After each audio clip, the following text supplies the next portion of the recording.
Hello, everyone, and welcome to the Women in Leadership Foundation event, Love, Laughter, and Vitality, presented to you by the WIL Alberta Chapter.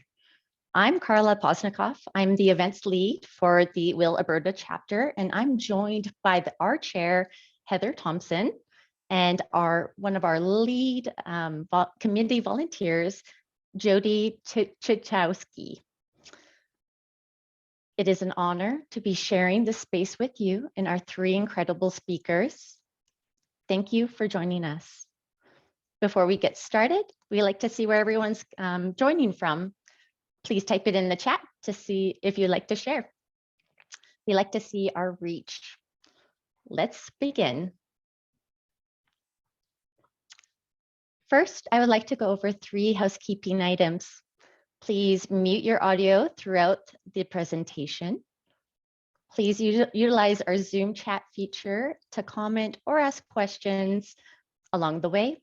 Heather or Jody from the Alberta Committee will be happy to answer the best that they can. A quick reminder that this presentation will be recorded and shared on women in leadership platforms such as YouTube. I will now hand it over to our chair, Heather Thompson, to go over our land acknowledgement and share a little bit more background information on the Women in Leadership Foundation. Thank you so much, Carla, and we're so excited to have everybody here. So I'm going to start with our land acknowledgement. So we acknowledge that we live and work on traditional territories of the many First Nations, Métis, and Inuit in Alberta, and in particular, the Treaty 6 and Treaty 7 territories, and express gratitude and respect for the land we use and whose footsteps have marked these lands for centuries. So my name is Heather Thompson, and I live here in Sherwood Park, Alberta, and I'm the Alberta Chapter Chair. So today we're really excited to have all of you here. We have over 127 people registered for today's event. And before we get started, I'd like to just share a little bit about the Women in Leadership Foundation. So the Women in Leadership Foundation is it's a national nonprofit organization which was started over 20 years ago by Maya Canagan, who's our founder. And it resulted in our very first chapter in Vancouver. And since then, we have chapters now in Toronto, Ottawa, Montreal, Kelowna, Victoria, Vancouver, Northwest Territories. We have Alberta chapter and a Saskatchewan chapter. And each chapter is run by a group of volunteers from each of the cities and in the provinces. So we're not just about the advancement of women, but we really want to empower individuals to reach their potential, scale new heights in their personal and professional development, and explore the impossible together as a community. 2023, like our 2022, continues to be a great year of transformation. The Women in Leadership Foundation is really about breaking down barriers and changing not just your life, but the lives of others as well. And we believe that together we can alter the dynamic. So welcome to our first event for the year for the Women in Leadership, being hosted by our Alberta chapter. So I'm going to turn it back over to Carla. Great, thank you so much, Heather. I'm just going to go over a quick agenda slide for today's session. We'll briefly cover the importance of why we're here gathered today and introduce you to our 3 amazing speakers. We are starting off with a little bit of laughter with Alia Laura. We will then learn how to engage with vitality with Lindsay Conrad and finish off with a loving kindness meditation with Margaret Sullivan Williams. Before we wrap up, we'll do a quick survey at the end and cover some of our upcoming events. Not only does January offer the new year, it raises awareness to what it truly means to be human. Today, the WIL Foundation recognizes and honors Martin Luther King Day, or MLK Day, and the Blue Monday, which are both acknowledged on the 3rd Monday of January. In this session, we'll learn tools and techniques to raise our vibrations to be more conscious and aware of what's going on around us and within us, at home, at work, or in our community. I will now hand it over to Jody Chichowski and introduce our first speaker, Alia Laura. Thanks, Carla. All right, so Alia Laura started doing comedy in the winter of 2022 when it became clear that science alone wouldn't be enough to stimulate her wild brain. From open mics to festival shows, she was hustled up the comedic ladder to become one of Edmonton's most exciting new stand-ups. Forever identifying as the class clown, Alia brings her dynamic presence and quirky observations about dating, current events, and her own character flaws to crowds with an overabundance of energy that will keep audiences engaged and laughing to the very end of her ridiculous time on her favorite place, the stage. Thanks, Alia.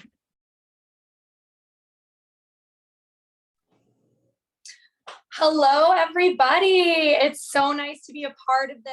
Let me see some thumbs up reactions if we're feeling pretty good about this presentation so far. This is amazing, right? Look at all these incredible women. Love to see that. These organizations are really important, I think. We're living in a time when women are finally breaking out of these restraints that we've been in, and things like this, these conventions of support, to feel comfortable enough letting ourselves glow when entering these sort of male dominated areas. Like it says in my bio, I'm a scientist, I'm a comedian, both very male dominated, and giving ourselves the strength to not only enter but then thrive in them is absolutely terrific. And I think that these sorts of events really help dismantle that notion of competition, which leads to being happy for and proud of our sisters when they do well, right? And we love to see that. So it's definitely a step in the right direction, because when one of us does well, we all do well. And realizing that power that we hold both as individuals and as a collective by tearing down those antiquated ideas and rebuilding it up with scaffolding made of respect and encouragement is super beneficial to everybody. So thank you all for, to Women in Leadership and to every one of you for attending. It is great. So, we can be overlooked, right? I wish I could see your beautiful, lovely, brilliant faces, but I'm sure that there would be a lot of nodding when I bring up the fact that every once in a while you'll be in a situation and someone will enter a room and you're in the leadership position and they make the wrong assumption that the dude in the room is in the leadership position. We've all been there. I was doing a poster presentation once for my sciences degree. I worked so hard on it. I was standing next to it, very obviously the person in charge of the presentation. And this dude walks in and starts talking to the man next to me, asking him all these questions about the presentation, which was rotten enough, but what was way worse was when I had to correct him, because I had to correct him by saying, "Sir, that is a statue." That's a true story. Yeah, but it is fun being a women in comedy. There's certainly some things about the feminine experience, especially in this age of progress and pushing forward of feminism. And I really do consider myself a feminist. I love being a woman. I believe in the strength of women, but there's been certain times that it's kind of backfired on me, because I want to be independent so badly, but I also don't know what direction north is. It's a bit of a rough situation when you hate the idea of mansplaining, right? It's awful. I get it. But have you ever been in the middle of telling someone off for mansplaining you and then realized halfway through what you're trying to do that you need it?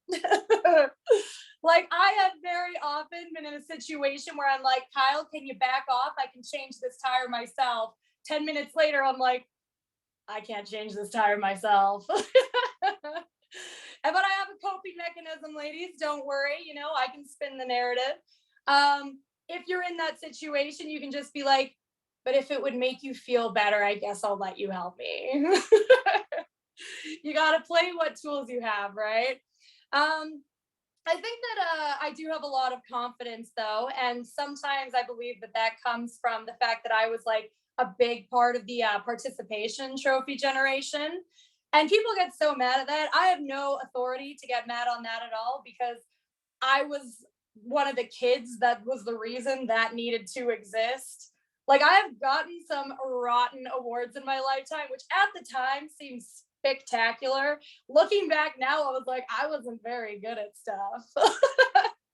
Like, this is a true story also. I got an award playing soccer for smallest defenseman. Smallest defenseman. Do you know how bad you have to be at something for them to land on malnourished as what to award you for? Yeah, it gets worse. That's not the only story. I did dance for a very long time. I started off doing all of them, ended up doing only hip hop because it was the one that required the least talent and flexibility. So, you know, played to your strengths, right?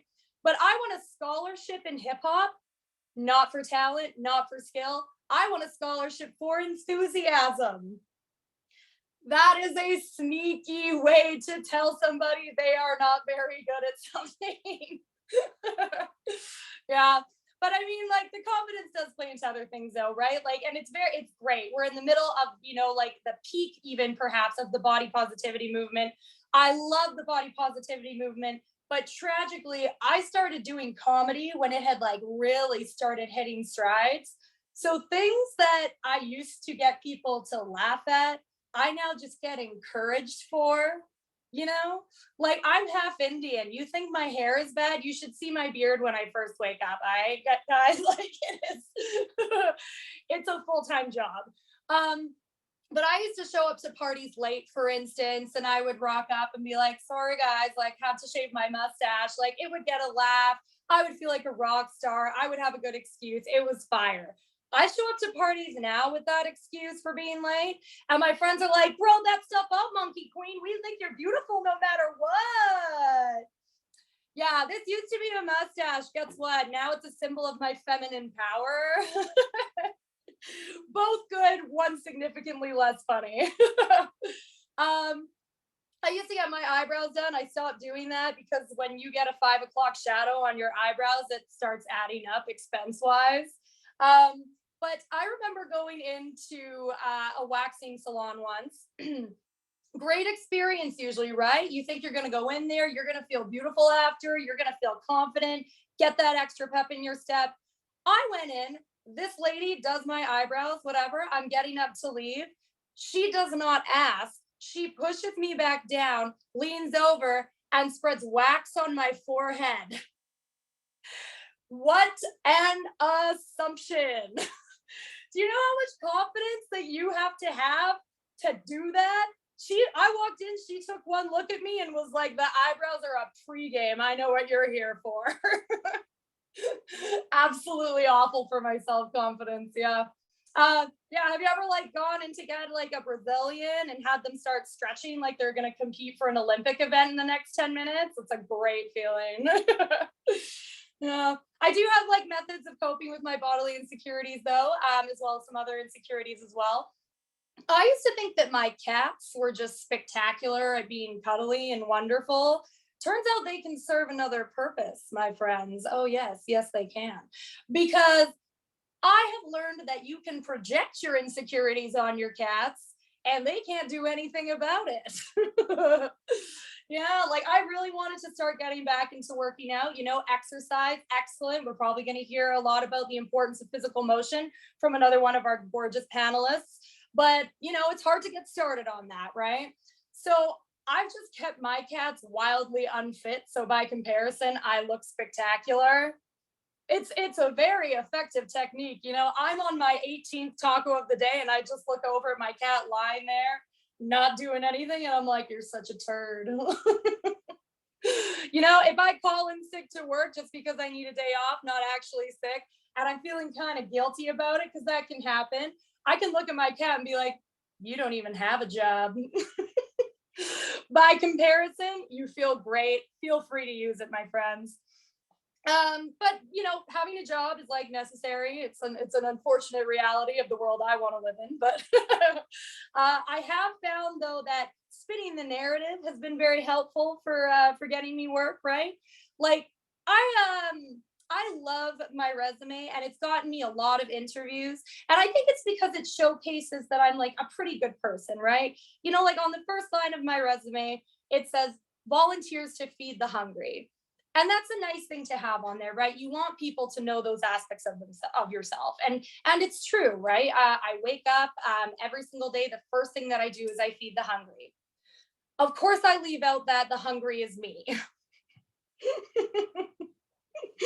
Yeah, it's not a bad technique. Of course, spinning the narrative did have some of the opposite effects. Like, it was kind of a bummer the day that I found out that what I was calling quirky personality traits were actually symptoms of mental illness. Yeah, having ADHD is fun though, right? Like, I sometimes will hide things on purpose just so I get really excited when I find them later. You can really create some fun adventures for yourself by doing that. This is so funny. This is the first that I've ever done where it's essentially just me talking to me, laughing at my own jokes. It's a good thing I think I'm hilarious, or I would feel like I was bombing right now. Yeah, but I'm going to just tell a couple more jokes and then get out of here and move on to our other amazing panelists. But so who here, just throw some comments up in the chat. Has anyone experienced the time in your life when you're walking down the street minding your own business and someone tells you to smile, or that you'd look prettier if you smiled, or why do you look so grumpy? Like, please smile. Thank you, Margaret. Yeah, I know. Me too. I'm seeing the chat go bananas here. Love that. Ladies, I have found a solution, because you may not know this about me, but I was on the wrestling team in junior high and high school.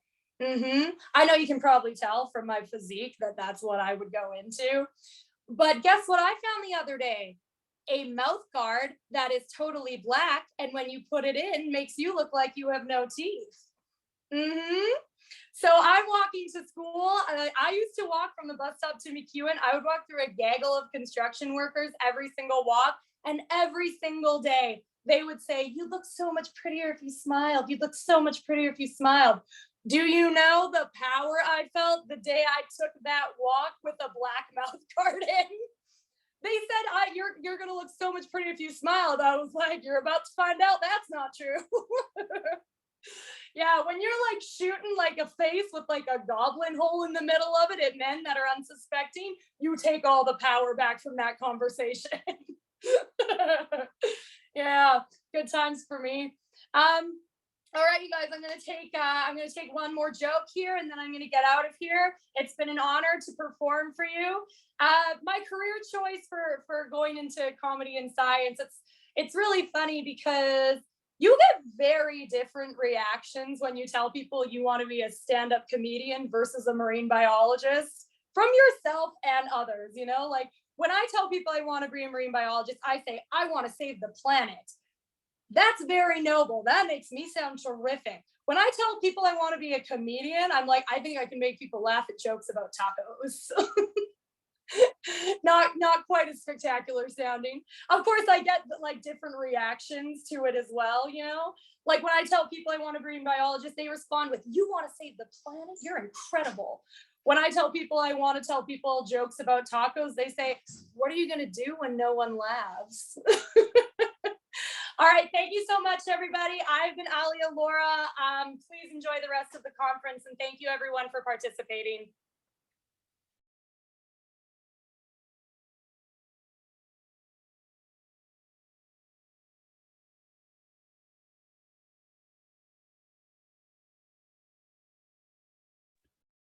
Thanks, Alia. That was so funny.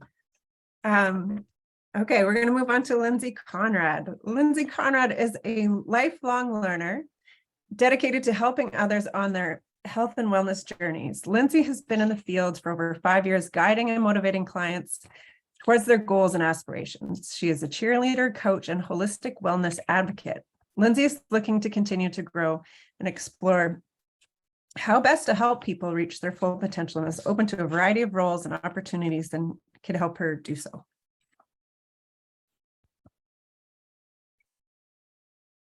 Excellent. All right. Thank you very much, Jody. I am very honored to be here. So thank you for having me, Women in Leadership. I'm going to start with a short presentation here, talking a little bit about vitality, and then we'll get up and we'll get moving. Anyone that would like to join me. So we will share screen. Here we go. All right. So let's move on to engaging with vitality.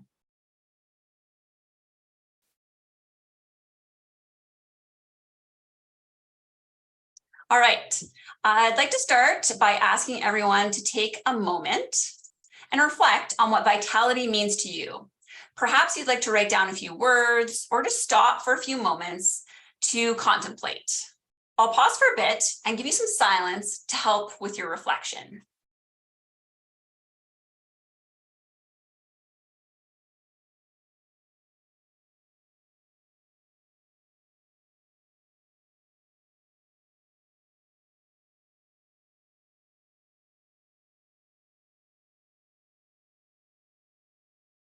All right, so if we were to poll everyone here today, we would most likely get a large variety of words used to describe what vitality means to each and every one of us. I read a journal article recently that described vitality as life energy, inner strength, inner health resource, essence of health, or zest for life. I love all of those. I feel that the definition of vitality is very individual and one that changes throughout all of our lives. So today, I'm going to speak about vitality from a physical activity lens, really asking the question, how can physical activity contribute to vitality throughout our lifespan? So from my perspective, these are the three physical activity areas that I believe combine as powerful pieces of vitality. They're by no means the only pieces, but three that I'd like to dive into a bit more. So starting with aerobic physical activity. So these are the activities that get our blood pumping, our lungs pumping. Think cross-country skiing, running, or biking, for example. Research has shown that aerobic fitness is connected to longevity. Having a high aerobic fitness level can help you live a longer life, which for some is part of their definition of vitality. I have 4 kids, so longevity is definitely important to me. Moving on to resistance physical activity. This can be the traditional weightlifting in the gym, but also can be hard yard work, some types of yoga, or even picking up and carrying your kids or grandkids. So resistance exercise has been shown to help prevent age-related muscle loss, which we are all encountering. So I'd like to share a quote from a fabulous physiologist, Dr. Stacy Sims, who's a leader and advocate for women-specific research. She says, "The fact is everyone, both men and women, naturally lose muscle and strength with age. If you do nothing to stem that loss, you can expect to lose up to 8% of your strength each decade after your 40th birthday. And that accelerates after age 60. So the great thing is resistance training can help to stem that loss. For me, that's really powerful because I want to have the strength to do the things I enjoy late into my life. So my son joked the other day that I'll likely be that old lady walking up the stairs in the river valley when I'm 90, and I hope this is the case. I use resistance training to help me engage with vitality now, but I also see it as an investment in my future vitality. The British Journal of Sports Medicine actually put out a really interesting article in September of last year. The research found that combining weightlifting, so resistance training, with moderate to vigorous aerobic activity provided more benefit than either type alone. So when you combine them, there's actually a 41% lower chance of dying from any cause. So I think that's a really powerful combination when you're looking at longevity and vitality. And then lastly, I'd like to touch on rejuvenation.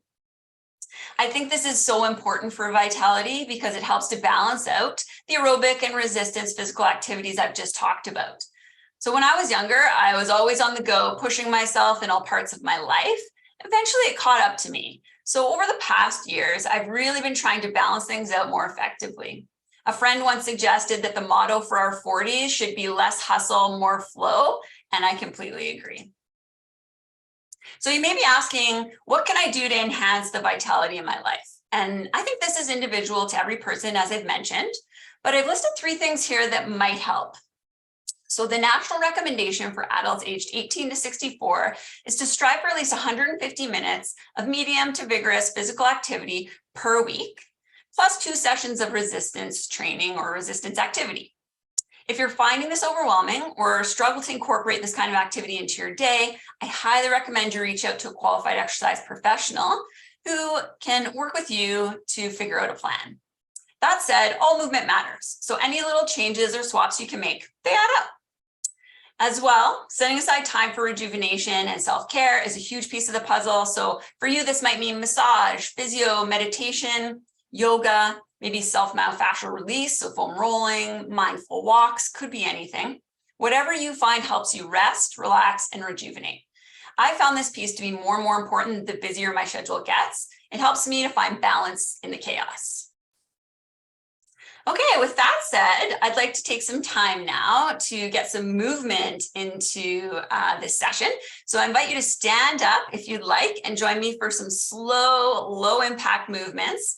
I'm going to stop sharing right now so everyone can see me. I think I'm back on screen now. Yeah, excellent.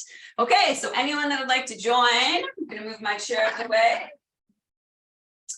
and back up a bit so you can see me. I'll adjust my camera because it's a little hard doing seated and standing. All right, perfect. So what we're going to do, we're going to start with a couple of nice deep breaths. So find a nice comfortable standing position. Let's breathe in nice and deep and then out. Good. Now we're going to move into shoulder circles here. So we're going to start with our shoulders and let's roll those shoulders forward. Now the purpose of today is really to go slow. So we're slowing things down and I want you to really think about the joints and the muscles that you're moving. So be very mindful about your movement. All right. So these circles should feel nice and slow, and then we're going to reverse them. So let's turn it around and go back. So as you're doing this, touch base with how your muscles are feeling. For me, my right side is actually a little tight, and I can feel that as I'm doing this. So good thing to check in on. Let's do one more big circle. All right, good. Next, we're going to move into our wrists. This is really good for people that work on the computer. Hands can be up at your chest. They can be down beside you, however you'd like to do this one. But we're just going to rotate our wrists, kind of moving our hands in circles here. A friend once told me motion is lotion. And as I finished off my kinesiology degree, I absolutely agree. So the more we move our joints, you know, the lubrication is fantastic. Okay, let's reverse it. Go the other way. All right. Feel like I'm in a bit of a disco here. Move our hips. All right. A few more of these. And let's finish here. Good. Next up, we're going to get into our shoulders. We're going to lift our arms up into a goal pose like this. So your feet can be about hip width apart, slight bend in those knees. Shoulders should be up, back, and down. So having a nice posture here. We're going to bring those arms in front of us. We don't need to touch. We're going to come back out. Now for these few minutes I'm with you, I'm your guide, but you know your body best. So listen to your body. If this is not for you, you can drop your arms, take a little rest here. But really, we're thinking about our shoulders, creating that mind to muscle connection, really kind of connecting those two together here. So how do your shoulders feel? Is there any tension? Are your shoulders wanting to kind of scrunch up to your ears? Keep those shoulders down. Good. Let's do one more of these. You got this. In front and down. Good. Okay, you can shake your shoulders out a little bit. Next up, we're going to do some windmill arms. So feet are up a little bit wider than hip width apart. We're going to lift our left arm up and over our head. Our right arm comes in front and we're going to lean to the side here. Good. Nice side body stretch. Breathe in and out. Good. I want you to engage your core muscles to lift yourself back up. And let's go to the other side. So left arm comes up, right arm comes in the front. Nice side body stretch here. So one side might feel different than the other, and that's okay. It's good to know though. This is good information when you do mindful movement. Excellent. Brace that core, bring yourself back up. Let's do one more on each side. Perfect. Deep breath in, engage the core, And then one more. You got this, ladies. Just a little bit of movement in your day. I love seeing people in suits doing this. It's fantastic. All right, engage the core, bring that back up. Next, we're going to move into our legs here. So for this exercise, you may need something to balance on or hang on to if you find balance is a challenge for you. But we're going to stand on our left leg. That leg's going to be bent. We're going to take our right leg and we're actually going to lift it up and over out to the side, and we're going to tap it down. Then we're going to bring it back into the center. Okay, so I want you to imagine there is something that you're lifting your leg over. All right, doesn't matter what it is, could be a beach ball, could be your dog, but you're imagining it's there and you're lifting over. This is a really good hip opener. So those of us that sit at our desk all day might actually find this a bit challenging, and that's okay. A challenge is great. Sometimes a challenge tells us where we can work. All right, one more here. Let's finish it off. Let's do the other side. So bend that right leg nice and stable, and then we're going to lift that left leg goes out. So right leg stable, left leg is moving. All right, good. And again, if you need that stability or something to hang on to, definitely reach out. That can be actually really helpful if you're finding balance is a challenge. We can start to lose our balance as we age as well. So doing challenging exercises that are safe is actually really good to help you with your balance. All right, let's do one more here. Bring this back into the center. Perfect. Okay, I love this next one. It's called a Tai Chi twist. Nice wide stance, bend those knees slightly, shoulders back and down. We're gonna use our right palm and we're gonna push it to the side. As we do so, we're gonna pivot on our back foot. Okay, it looks like this. And then we go to the other side. So you can do this with your breath. But I want you to focus on imagining there's something that you're pushing against. So you're not just moving your body, you're being very mindful about that movement. Okay, so pushing. And then as you're twisting, connect in with your core. Imagine you're kind of tightening that core as you twist. Good job, everyone. Perfect. All right, let's do one more to this side. And then we're going to finish off with a star stretch. So feet can stay nice and wide, legs bent. I want you to take your hands, really make a fist and really squeeze your hands in your chest here. And then lift your hands up and to the back corners of the room. So open that chest up. Good, nice big stretch here. Good, bring those arms back in. Tight, tight fists, bottom corners. Perfect. Let's do this a few more times. Tight fist, and then top corners. Good, and then tight fist, bottom corner, squeeze it, and last one. All right, bring it in. That is the end of my presentation. Thank you for joining me to learn a little bit about my version of vitality. I'm going to throw it back over to the presenters.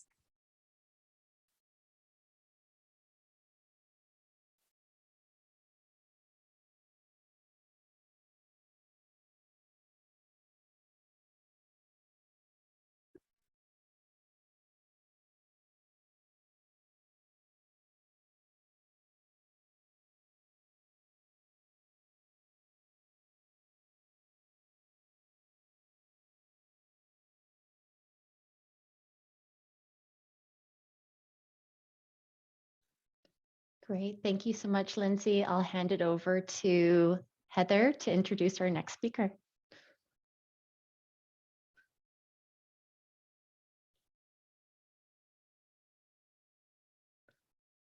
Okay, I think Heather's just having some technical issues. Yeah, I can introduce Margaret, no problem. Margaret Sullivan Williams is the owner of Engaging Business Solutions, a people and culture coach, HR consultant, and owner. Margaret contributes to great workplaces by helping people live creatively and courageously to their fullest potential. Margaret coaches by creating a confidential and safe space for clarity, awareness, self-discovery, strategy, and action towards the client's compelling vision. While the organizations and clients she supports are unique, Margaret's work contributes to open and effective communication, clarity of purpose, great relationships, better work-life balance, and people who want to create life-enhancing work cultures. Margaret's offering includes an 8-week in-depth course where she leads participants to explore the benefits of mindfulness for leaders. Margaret, I'll hand it over to you. Here, I'll stop sharing my screen. Excellent. Thank you so much, Carla. All right, so I'm going to share my screen here. Just takes me a second to get this in presentation mode. Share. And okay. So I'm so privileged and happy to be here, and that was such a great stretch. I feel energized, and I noticed some tension in my back, so I'm going to do some work on that a little bit later on. Maybe a little bit more water to drink a little bit later on too, Lindsay.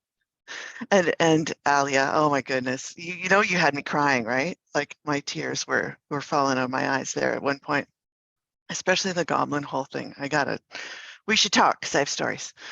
Anyway, today we're going to do a loving kindness meditation, and I just thought this was such a perfect meditation for today.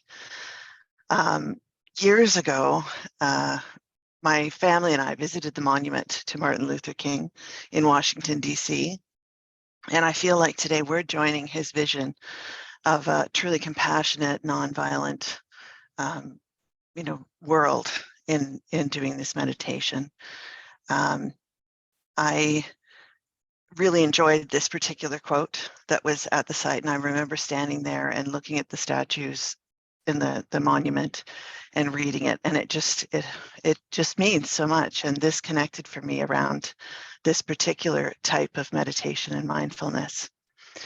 To Martin Luther King, the call to unconditionally love one another meant acceptance and a moral imperative to act against injustice by speaking up, by standing up for understanding, for acceptance, for equality. And I just thought, what better way to carry his message and vision into the world ourselves than by practicing this unconditional loving kindness for ourselves and for others. We are all connected. If it's anything I've learned from coaching and life so far, we are all connected. We are all human. We don't necessarily have to like each other. And, I do a lot of work in the workplace where that's just not the case. We don't have to adore each other in the workplace. We don't even have to agree all the time, but we can always show up caring and compassionate with each other as fellow human beings. And this is one of the learnings from mindfulness. This also means being kind, being loving, being compassionate towards ourselves. And that self-compassion is another thing that mindfulness and different things that we do. So care for our bodies is one too, and laughing all teach us to be compassionate towards ourselves. And of course, and this is now really supported by a lot of studies around our brain science and psychological studies, being mindful and treating ourselves with kindness and compassion is mentally and emotionally healthy. So when we treat ourselves gently, when we take care of our needs, when we are nourishing our minds and our emotions and our bodies, we are also increasing our resilience and our ability to help each other. And of course, this positions us as leaders, as mothers, as sisters, as partners, to be able to spread that compassion into the world every day when we show up at work. It's an excellent thing overall. Sorry, I've just lost my buttons here for a second. Let me shrink that down. Okay. So this meditation is a form of seated meditation, which I thought would be more suitable for this environment, because many of us are seated in front of our computers today. It involves our breath, and it also involves compassionate phrases. And the breath and the compassionate phrases can be looked at as focal points or anchors during the meditation. If, as you're going, the loving kindness meditation is really all about the intention. We'll be repeating compassionate phrases silently to ourselves during this meditation. It's not about achieving a result or a goal, but about cultivating compassion, which we define here as a tender and benevolent affection for ourselves and for others. So some things to remember: if you're new to mindfulness, that's okay. You don't have to be perfect at this.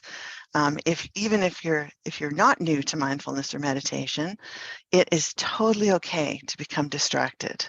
It's actually quite natural to become distracted and very normal. So if you find your mind wandering as we meditate, even if you find yourself dozing off, that means you need a nap later. And please make sure you're supported so we don't, have you falling off onto the floor. Be safe. This can absolutely happen during meditation, and that's part of any mindfulness experience. When you realize your mind is somewhere else, though, as we're meditating, gently and calmly bring your attention back to your breath and/or back to the compassionate phrases we'll be using today. Concepts or judgments such as success or failure, I'm doing really well at this meditation thing, or I'm just trying to relax today, those are not really useful and they're not really the goal here. It's not a competition. It's not a skill that you need to achieve. There is no right or wrong here. Just be present to what is happening for you. The practice of meditation or mindfulness alone is important and valuable. Approach what you experience today and in any future mindful or meditative moments. They might be thoughts, they might be emotions, you might have physical sensations. Accept them. Just, think of it with an accepting attitude. That's just what it is right now, and that's okay. And you can look at them, you can notice them, and carry on with the exercise. Now, for some, you may find your thoughts during meditation or mindfulness drift to something negative or something troublesome, even triggering. And that's okay. I would encourage you to let go of any expectations around this. Be gentle and accepting and compassionate toward yourself. Take a breath, come back and focus on the intention behind the phrases. And today, if negative emotions persistently arise for you during this exercise, incorporate them if you can. So a way to do that might be, we're going to be using phrases. You can change the phrase if you wish. You can change it to something like, may I be free of anxiety, or may I be free of pain. And if that negative emotion continues, if you're feeling that it's too much of a struggle, feel free to step away. Feel free to go back to just focusing on the breath instead of the phrases. That's perfectly okay. You're most important here. You're most valuable. Take care of yourself during this meditation. All right, the loving kindness meditation. Oh, I have one last note. So just during this, if there's one thing you're trying to do, it's just to devote yourself to the intention, to what I call the wishing part of this exercise. And as we repeat these phrases, truly wish these things for yourself and for the others that we talk about. The meditation is really about that intention. It's not about gaining a particular result. Okay. So I'll ask you, as you're comfortable, sit, find a nice spot where you're comfy, rest well, adjust if necessary. Try to have your back upright. The best posture for this type of meditation is seated, active, and dignified. Notice for a moment where you are in the room. So just look around, feel the support of your chair or whatever you're sitting on. Feel, your feet on the floor flat, your arms on your lap, or maybe the armrest at your back or at your sides. Just feel what's around you, notice it. And when you're ready, you may close your eyes. If you don't want to close your eyes, just focusing on something simple in front of you, let your gaze soften and rest there. That's okay. Others may find it more useful just to close your eyes and now bring your attention towards your breath. Let's take a nice deep breath in and release it slowly.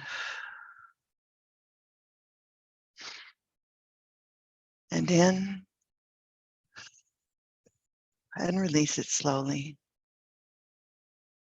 And as you do this, feel any tension that you have in your shoulders or your neck or your jaw, and just let it go out with your breath. And one more in and out. And now just breathe normally, noticing that reliable in and out of your breath. Feel it flow in and feel it flow out.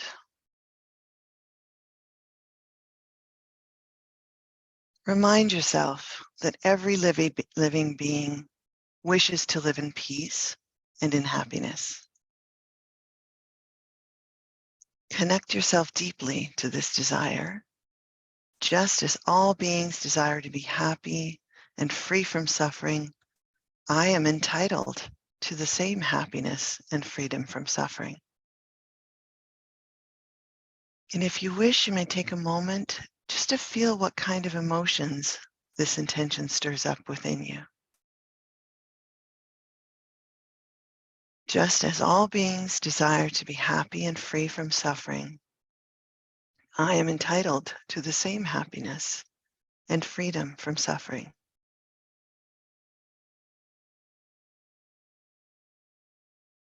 And we'll repeat the following phrases just to ourselves in silence and serenity. May I be peaceful.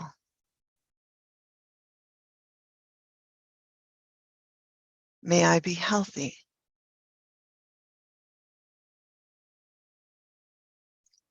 May I be happy. May I live in ease. Take a moment to truly and meaningfully comprehend the meaning of each of these phrases. We'll repeat them again. May I be peaceful. May I be happy. May I be healthy. May I live in ease. You may also choose a single word if that's more helpful and repeat just that one word to yourself. Peaceful, healthy, happy, ease.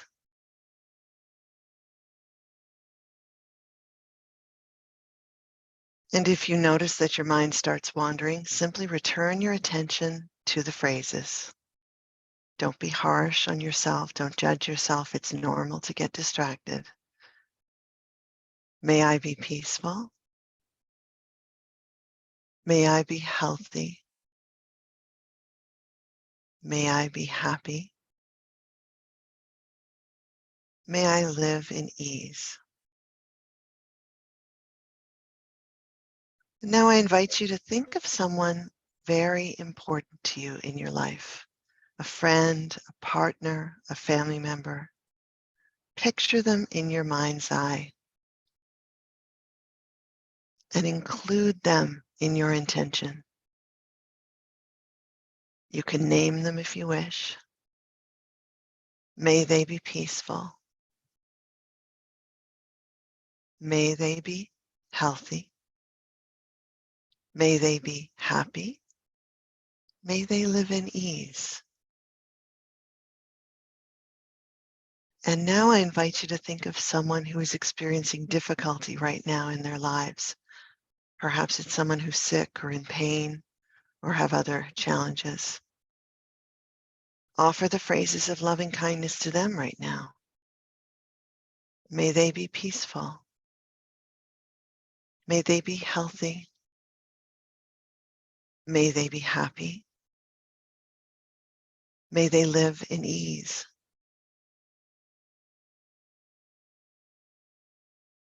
Think now of someone who is neutral in your life. They're there. They're not a best friend, they're not an enemy, just someone in between. May they be peaceful. May they be healthy. May they be happy. May they live in ease. Now, and this is a little more challenging, offer loving kindness to a person to whom you are having difficulty, someone with whom you have challenges, disagreements, might be angry or resentful towards them. And if you can, just distance yourself a little bit from the judgment. Choose to be a little bit separate from that right now. And just think of that person as a person and offer them, may they be peaceful. May they be healthy. May they be happy. May they live in ease.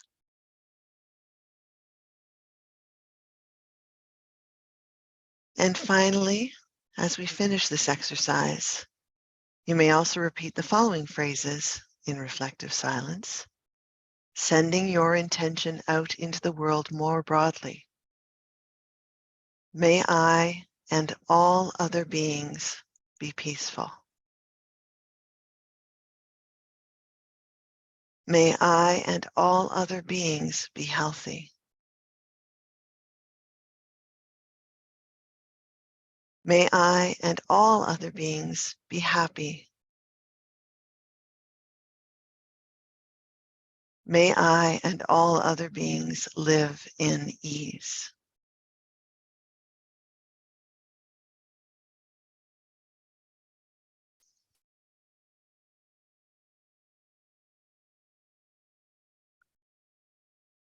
And when you're ready, return to the room. Just by way of debrief, this is an extremely powerful practice. Some people who practice loving kindness meditation experience immediate positive changes in many areas of their life. You can do this meditation as regularly as you wish. I would encourage you to be patient and continue to practice to achieve lasting changes. And you can expect changes to your feelings, your emotions, your attitudes, and thoughts about yourself and about others when you practice this and any mindfulness meditation. There are also lots of options with this meditation when you do it on your own. You can change the words and the intentions however you wish. For example, you might say, may I love myself as I am. May I be able to deal with fear. May I and others be truly happy. I would encourage you not to get too specific though. May I win $1 million is not necessarily going to work in this kind of situation, and it's not the point. But thinking through a particular, thinking of a particular person who's going through something or someone you find that you're less compassionate towards could be really useful. And gradually including that person, even their name, may Jane be free from all fear.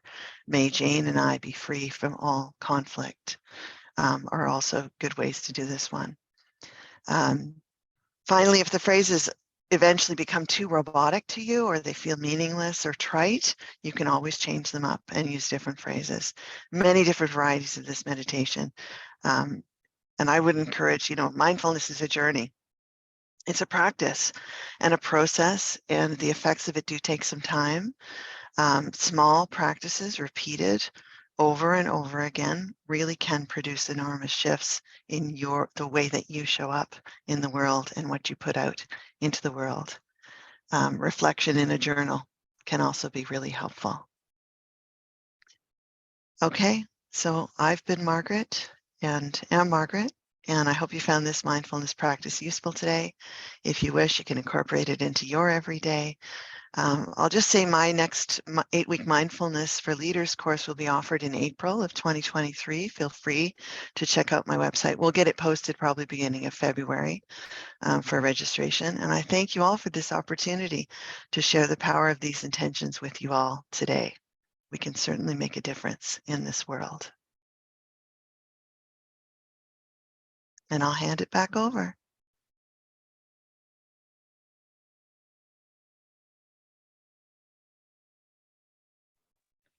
Wow. Oh man, all these three speakers today, just take a moment and just soak at that all in. I just loved each and every one of you. So thank you for sharing. Alia, I laughed so hard. And Lindsay, thank you. It showed me I need to do some more stretching for sure. And then, wow, finishing off with Margaret, your practice, that was awesome. Perfect. And just want to say a big thank you to everyone who's joined us today. Thank you to our speakers. Thank you to Heather, our chair of the Alberta chapter, and Jody, one of our volunteer leads. So thank you all for joining us. We are going to be sharing a post-event survey. We're just going to pop a link in the chat. So feel free to fill it out at your leisure. Receiving some feedback always helps us for the next event. So feel free to fill that out. And please stay connected with the WIL Women in Leadership Foundation. You can visit us and learn more on womeninleadership.ca. You can also find us on social media. And then I'm just going to go over some upcoming events that we're going to be running. We're going to be running an International Women's Day event, virtual event on March 6th, or March 8th, sorry, March 8th. So please stay tuned for more. We're going to be releasing more information on the womeninleadership.ca website, as well as through our free newsletter. So please sign up. And then we're going to be hosting a leadership development program in April. Spring registration has now opened, so you can go to womeninleadership.ca/leadership-development-program, and then you can learn all about it. It is going to be hosted and facilitated by our chair, Heather Thompson, who is on the call today, as well as Carrie Schwabius. They're going to be your two facilitators for a 12-week program.